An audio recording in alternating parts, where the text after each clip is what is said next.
قائدن صلی علی جنب، اگر کوئی شخص بیٹھ کے بھی نہ پڑھ سکتا ہو تو کیا کرے؟ پھر وہ اپنے پہلو پہ پڑھ لے، یعنی اگر اسٹریٹ نہیں لیٹ سکتا تو سائڈ پہ لیٹا ہوا ہے، رائٹ یا لیفٹ، تو اس صورت میں رائٹ پر لیٹنا تو افضل ہی ہے، لیٹ کے سائڈ پہ بھی نماز اشارے سے پڑھ سکتا ہے۔ اس سے آپ اندازہ یہ بھی لگائیں کہ نماز کی تاکید کتنی ہے، کہ ایک کے بعد دوسری، دوسری کے بعد تیسری پوزیشن پہ آ جاؤ لیکن چھوڑو نہیں، جمع کر لو، آدھی کر لو سفر میں لیکن چھوڑو نہیں۔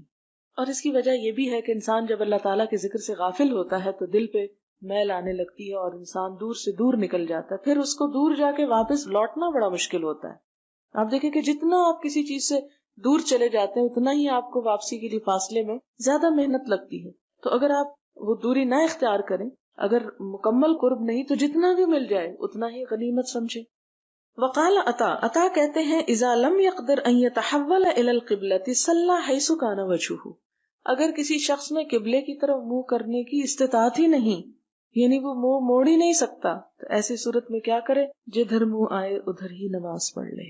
ایسی بیماری ہے کہ جس میں انسان کی موومنٹ قبلے کی جانب ہو ہی نہیں سکتی، تو اس کو مثلاً ایک شخص خدا نہ خواستہ کسی ایکسیڈنٹ میں ہڈیاں توڑا بیٹھے اور اب آپ اس کو کہتے ہیں جی آپ کی نماز نہیں ہوگی جب تک آپ ادھر منہ نہیں کرتے، اور آ کے اسے ہاسپٹل میں ہر نماز کے وقت نرس جو ہے گھما کے ادھر پھرا دے، تو آپ سوچیں کہ اس کی ہڈیاں دوبارہ اکھڑ سکتی ہیں، ان کو تکلیف ہو سکتی۔ تو ایسی صورت میں اسلام نے سہولت دی ہے، دوسرے کو تکلیف میں نہ ڈالا جائے، اسے اس کے حال پہ ہی رہنے دیا جائے، بس یہ کہا جائے کہ نماز پڑھ لو۔